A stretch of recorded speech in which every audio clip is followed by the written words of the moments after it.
गोपिका जीवनस्मरणं गोविंद गोविंद सद्गुरु विठ्ठलदास महाराज की జై.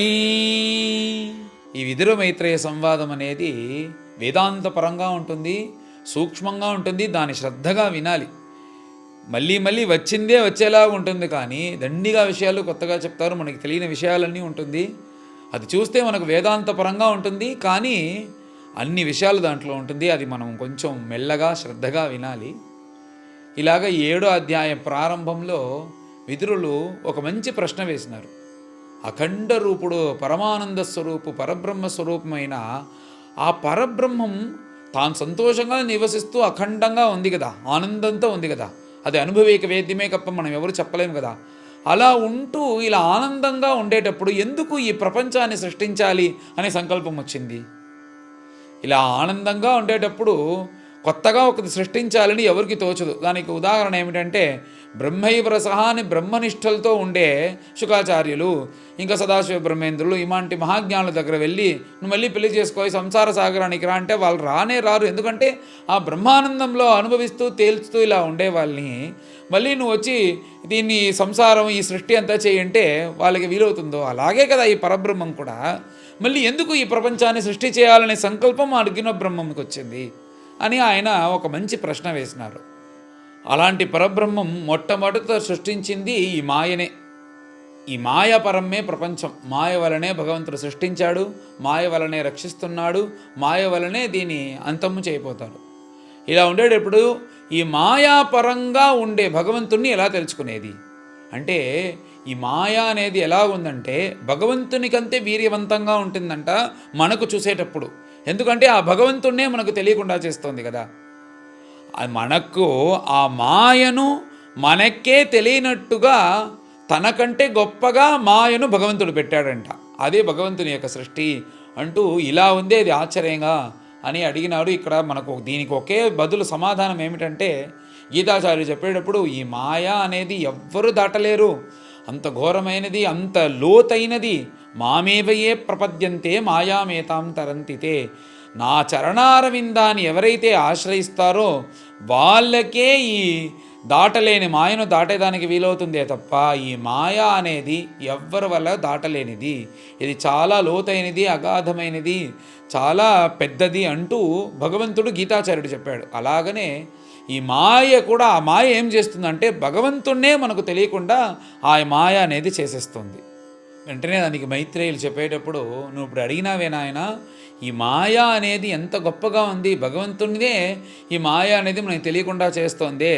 అదేరా భగవంతుని యొక్క మాయ యొక్క విలువ, అది భగవంతుని యొక్క శక్తి, భగవంతుడే అలా ఆజ్ఞాపించాడు, అదే ఆశ్చర్యమైన విషయం అంటూ ఇలా నవ్వుకుంటూ చెప్పారంట మైత్రేయులు విదురు దగ్గర. కానీ నువ్వు ఈ ప్రశ్న అడిగినందువల్ల దీనికి సమాధానం చెప్తాను అని చెప్పేటప్పుడు, నువ్వు అన్నీ ఒకటే కదా, అన్నీ ఒకటే కదా అని అడుగుతున్నావు, అన్నీ ఒకటి కాదు అని ఈయన ఉదాహరణకి 2-3 ఉదాహరణలు చెప్పినారంట.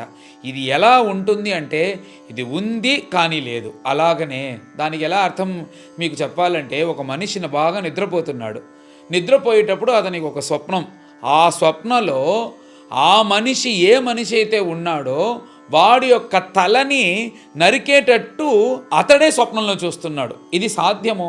వ్యవహారంలో అది సాధ్యమే లేదు. తలను నరికేటప్పుడు అది ఎలా ఇంకొకరు మనిషిగా చూసేదానికి వీలవుతుంది? కానీ స్వప్నంలో ఇది వచ్చి స్వప్నంలో సాధ్యంగా ఉంది. ఇది ఎలాగైతే వ్యవహారంలో సాధ్యం లేదు, స్వప్నంలో సాధ్యంగా ఉందో, ఇలాగనే మాయ అనేది ఉంది. మనం చూసేటప్పుడు జరిగేలాగా ఉంది, కానీ అది నిజం కాదు. ఇంకోటి ఏమిటంటే, ఆ జీవాత్మ పరమాత్మ ఒక్కటి కాదు.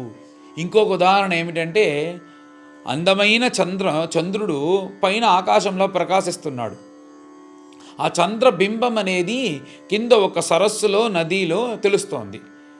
ఇలా తెలిసేటప్పుడు ఆ పైన ఒక చంద్రుని యొక్క బింబం పైన ఉంది, దాని యొక్క ప్రతిబింబం కింద కనబడుతుంది. ఆ ప్రతిబింబం అనేది ఏమవుతుంది అంటే, ఈ నీరు ఇలా అలా వెళ్ళి వచ్చేటప్పుడు ఆ నీటితో పాటు అది అక్కడికి ఇక్కడికి వెళ్ళొస్తుంది. ఆ చంద్రుని యొక్క ప్రత్యక్షమైన ఆ చంద్రుని యొక్క ప్రతిబింబమే ఇక్కడ ఉంది. కానీ ఇక్కడ ఏమిటంటే ఈ జలము అనేది అటు ఇటు వెళ్ళి వచ్చేటప్పుడు ఇది ఎలాగైతే పోతుందో ఇలాగనే ఆ పరమాత్మ యొక్క ప్రతిబింబం జీవాత్మలు.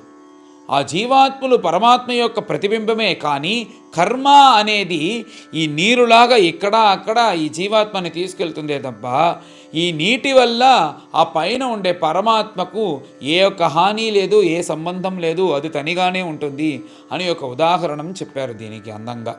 ఇలాంటి వేదాంత విషయములంతా చెప్పి నువ్వేమి దిగులు పడకూడదు.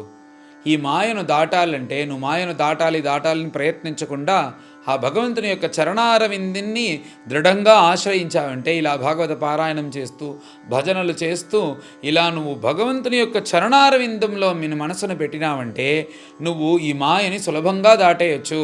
అందుకోసం నువ్వు మాయ గురించి నువ్వు దిగులు పడద్దు అంటూ చెప్పిన వెంటనే విదురునికి చాలా సంతోషం. వెంటనే విదురులు పరమ సంతోషపడి, నా మనసులో ఉండే చాలా రోజులుగా ఉండే దిగులని మీరు తొలగించారు, చాలా సంతోషం అని చెప్పి మళ్ళీ ప్రశ్నలు వేస్తున్నారంట. మీరు విరాట్ స్వరూపం నుంచి అన్ని సృష్టి అయింది అని చెప్పినారు. దీని తర్వాత ఈ మన్వంతరం అనేది ఉందే, ఈ మన్వంతరం అనేది ఎలా మనకు పనిచేస్తుంది? ఆ మన్వంతరంలో ప్రజాపతులు అనేవాళ్ళు వీళ్ళే కదా ప్రజల్ని సృష్టి చేశారు. వాళ్ళంతా ఎందుకు ఎలా సృష్టి అయ్యారు, ఎవరి వల్ల సృష్టి అయ్యారు? అంతేకాకుండా ఈ ప్రజలు మాత్రమే కాకుండా ఈ భూలోకంలో ఎన్ని సర్పములు, ఎన్ని జంతువులు, ఎన్ని నదులు, ఎన్ని పర్వతాలు, ఇవన్నీ ఎలా వచ్చాయి? దీనంటికి కారణం ఏమిటి? వీటన్నిటి వచ్చేదానికి కారణం ఏంటి? ఈ సృష్టి అంతా కూడా ఎలా వచ్చిందని మీరు చెప్పాలి అని విదురులు ప్రశ్నించారు మళ్ళీ. అలాంటి భగవంతుని చరణావిందాన్ని చేరుకోవాలంటే వేదోక్త మార్గములు, కర్మానుష్ఠాన మార్గములు, దీన్ని మనం పాటించి భగవంతుని యొక్క చరణారవిందం చేర్చుకోవచ్చు అని మీరు చెప్పినారు. అది మనం ఎలా చేయాలి? తర్వాత రెండోది యోగ మార్గం, మన మనస్సు ధ్యానం చేసి భగవంతుని చరణారవిందాన్ని చేరుకోవచ్చు అన్నారే, అది మనం ఎలా చేయాలి? తర్వాత ఇప్పుడు ఈ కలియుగంలో మనందరికీ సులభంగా ఉండే భక్తి మార్గం, ఇది ఎలా చేయాలి అంటూ భగవంతుని యొక్క చరణారవిందం చేరుకోవాలంటే ఎన్ని మార్గములు ఉన్నాయి, ప్రధానమైన ఈ మూడు మార్గములను ఎలా చేయాలి అని దీన్ని కూడా ప్రశ్నించారు.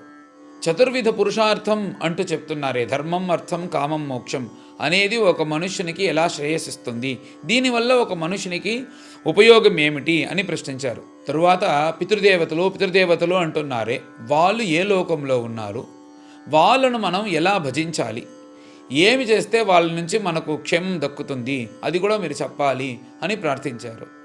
తరువాత ఈ వేదోక్త ధర్మములు, యాగములు, యజ్ఞములు ఇవన్నీ ఉన్నాయి కదా, ఇవన్నీ ఎలాగైతే ఒక మనిషి సరిగా చేస్తే అతను శ్రేయస్సు పొందుతాడు. అంతేకాకుండా ధర్మం అనేది రెండు విధంగా ఉంది. సాధారణ ధర్మం అనేది, ఆపద్ధర్మం అనేది ఒకటి ఉంది. సాధారణ ధర్మం అంటే ఏమంటే పూజ చేసేటప్పుడు ఎవరితో మాట్లాడకూడదు అనేది సాధారణ ధర్మం. విశేష ధర్మం, ఆపద్ధర్మం అనేది ఏమిటంటే అలాంటి పూజ చేస్తున్నప్పుడు ఎవరైనా మహాత్ములు, వేదవిత్తులు, భాగవతులు కానీ మన ఇంటికి వస్తే ఆ పూజను నిలిపేసి వెళ్ళి వాళ్ళు స్వాగతం పలిపి వాళ్ళకు ఆసనం ఇచ్చి కూర్చోబెట్టి వాళ్ళని ఇలా ఉపచారం చేయాలి అనేది విశేష ధర్మం. ఇదంతా ఎలాగ మనం తెలుసుకోవాలి అనేది ఉదాహరణకి చెప్పినాను. ఈ సామాన్య ధర్మం ఏమిటి, ఆపద్ధర్మం ఏమిటి, విశేష ధర్మం ఏమిటి, అది కూడా మీరు చెప్పాలి అని విదురులు ప్రశ్నించారు. తరువాత చివరిగా భగవంతుడు సృష్టి చేస్తున్నాడు, భగవంతుడు రక్షిస్తున్నాడు. తర్వాత ప్రళయం అనేది ఒకటి ఉందే, ఈ ప్రళయం అనేది ఎలాగ జరుగుతుంది? నేను విన్నాను నిత్య ప్రళయం, నైమిత్తిక ప్రళయం అంటూ దండిగా ప్రళయంలో ఉన్నానే విన్నాను. కానీ ఈ ప్రళయం ఎలాగుంటుంది, ఏ ప్రళయంలో ఎవరు బతికుంటారు, ఎవరు వచ్చి లయమైపోతారు, ఎన్ని రోజులు, ఎన్ని సంవత్సరాలు ఈ ప్రళయాలన్నీ ఉంటాయి, ఈ ప్రళయం గురించి మీరు చెప్పాలి. చివరిగా అడిగేటప్పుడు కాలం, కర్మం, స్వభావం, మన ప్రారంధం ఇవన్నీ కదా ఈ జీవాత్మ ఒకటి తీసుకెళ్తోంది. ఇవన్నీ కలిపి ఎలా వచ్చి ఈ ప్రపంచంలో ఏ లెక్కలో ఇదా కదులుతుంది అని అడిగిన వెంటనే దానికి మైత్రేయులు చాలా సంతోషపడ్డారంట. ఈయన అడిగిన ఒక్కొక్క ప్రశ్న ఎంత పెద్ద ప్రశ్నగా ఉంది, ఎంత జ్ఞానరూపుడిగా విదురుడున్నాడు, ఇతనికి తెలియని విషయమే లేదనుకుంటాను అంటూ సంతోషపడి దానికి పైన బదులు చెప్పేలాగా మైత్రేయులు విదురేయులను చూసి సమాధానం చెప్పబోతారు. ఈ విదురులు మైత్రేయులను చూసి ప్రశ్నించినదే ఈ 7వ అధ్యాయం యొక్క కథ. పైన అందరం కలిసి పారాయణం చేస్తాం. అథ సప్తమోऽధ్యాయః.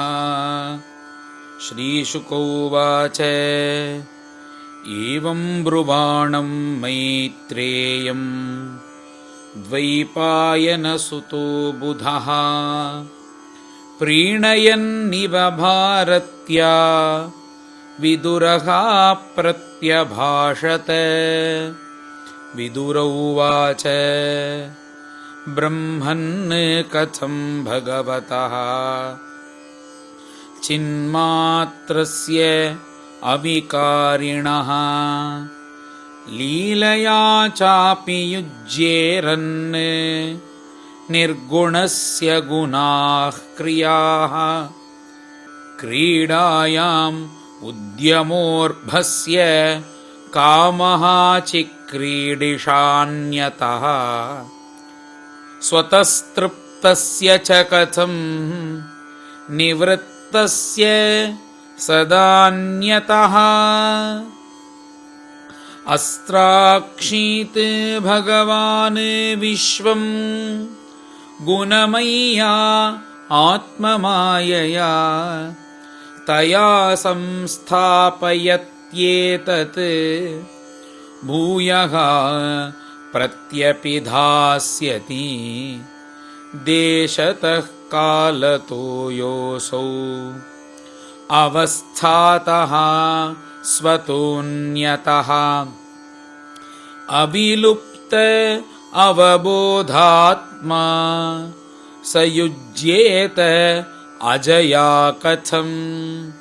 भगवानेक एवैषः सर्वक्षेत्रेषु अवस्थितः।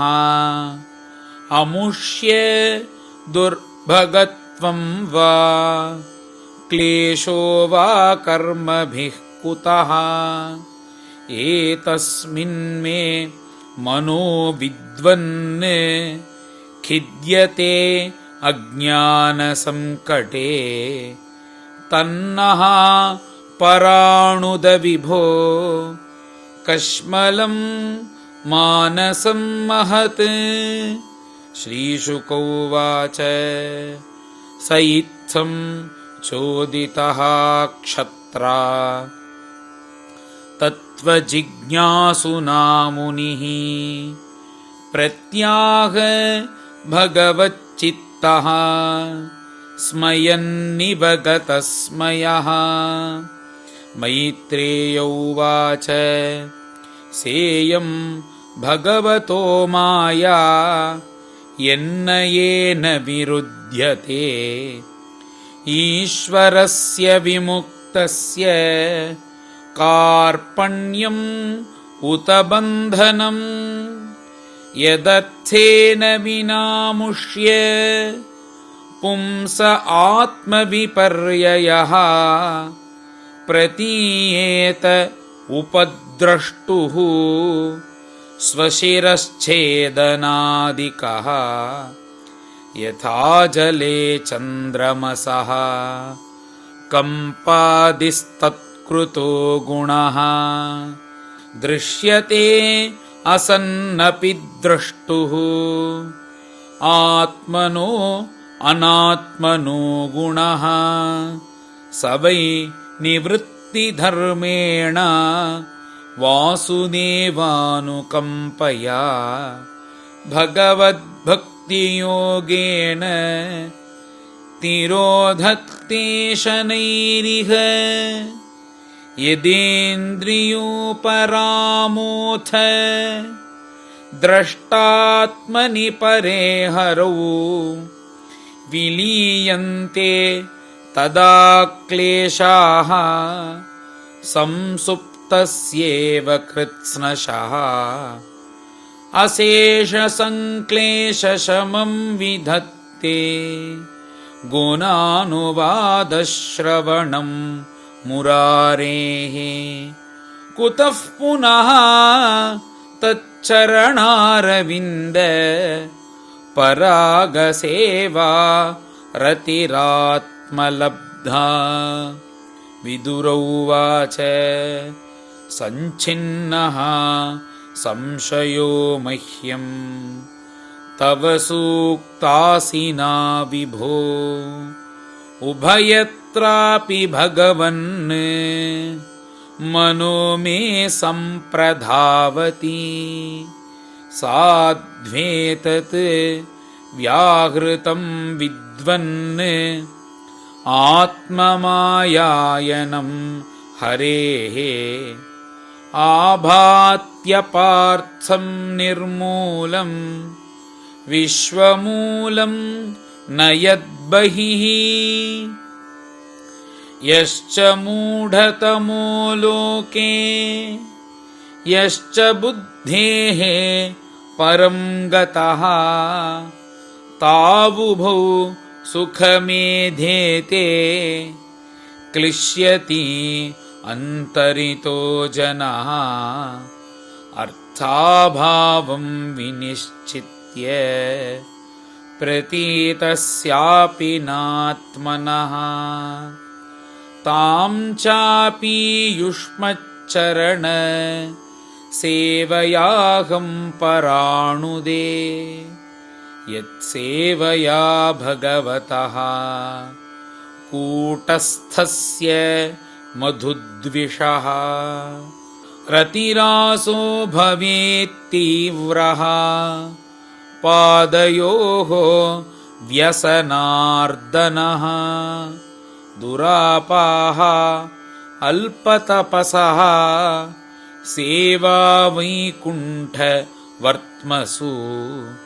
यत्रोपगीयते नित्यं देवदेवो जनार्दनः सृष्ट्वाग्रे महदादीनि सविकाराणि अनुक्रमात् तेभ्यो विराजम् उद्धृत्य तमनुप्राविशद्विभुः यमाहुराद्यं पुरुषम् सहस्राङ्घ्रि उरुबाहुकम् यत्र विश्व इमे लोकाः सविकासं समासते यस्मिन् दशविधः प्राणः सेन्द्रियार्थेन्द्रियः त्रिवृत् त्वयेरितो यतो वर्णाः तद्विभूतिः वदस्व नः यत्र पुत्रैश्च पौत्रैश्च नप्तृभिः सह गोत्रजैः प्रजाविचित्राकृतयः आसन् याभिरिदं ततं प्रजापतीनां सपतिः चक्लृपेकान् प्रजापतीन् सर्गांश्चैवानुसर्गांश्च मनून् मन्वन्तराधिपान् एतेषामपि वंशाश्च वंशानुचरितानि च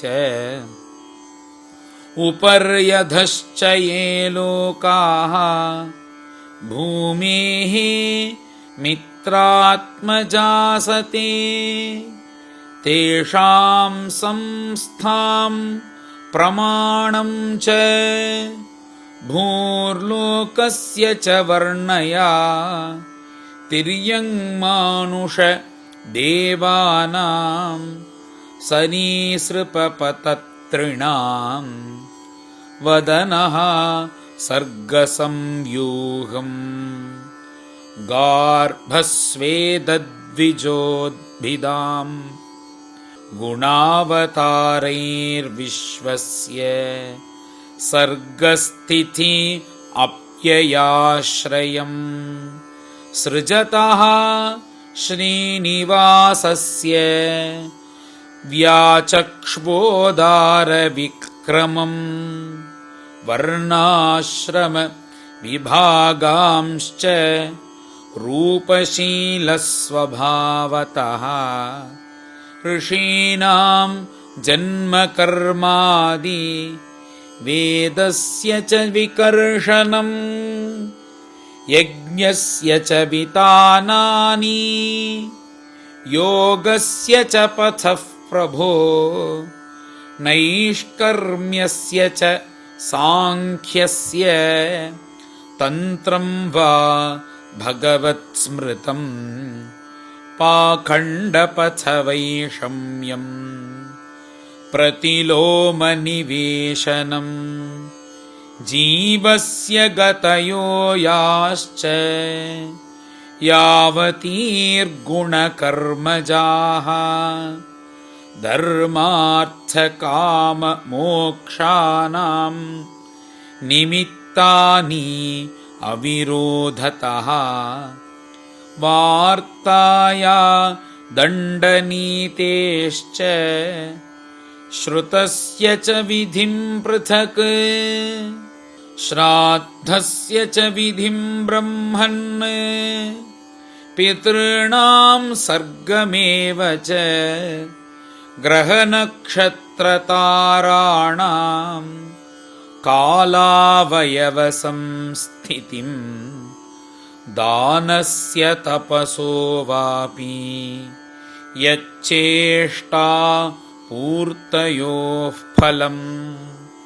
प्रवासस्थस्य यो धर्मः यश्च पुंसवुतापदी येन वा भगवान् तुष्येत् धर्मयोनिः जनार्दनः सम्प्रसीदति वा येषाम् एतदाख्याहि चानघा अनुव्रतानां शिष्याणां पुत्राणां च द्विजोत्तमा अनापृष्टमपि ब्रूयुः गुरवो दीनवत्सलाः तत्त्वानां भगवन् तेषां कतिधा प्रतिसङ्क्रमः तत्रेमं क उपासीरन् क उस्वित् अनुशेरते पुरुषस्य च संस्थानं स्वरूपं वा परस्य च ज्ञानं च नैगमं यत्तत् गुरुशिष्यप्रयोजनं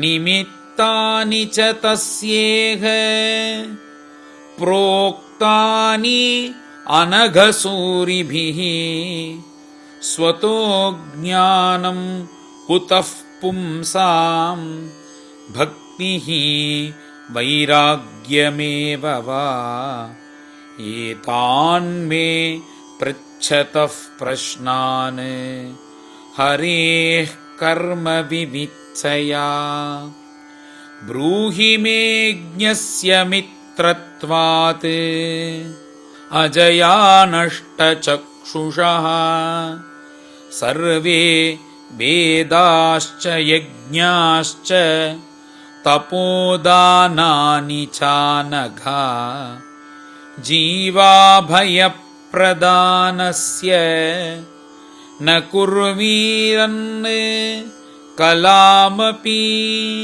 श्रीशुक उवाच स इत्थमापृष्टपुराणकल्पः कुरु प्रधानेन मुनिप्रधानः प्रवृद्धहर्षः भगवत्कथायां संजोदितस्तं प्रहसन्निवाह श्रीहरये नमः इति श्रीमद्भागवते महापुराणे तृतीयस्कन्धे सप्तमोऽध्यायः।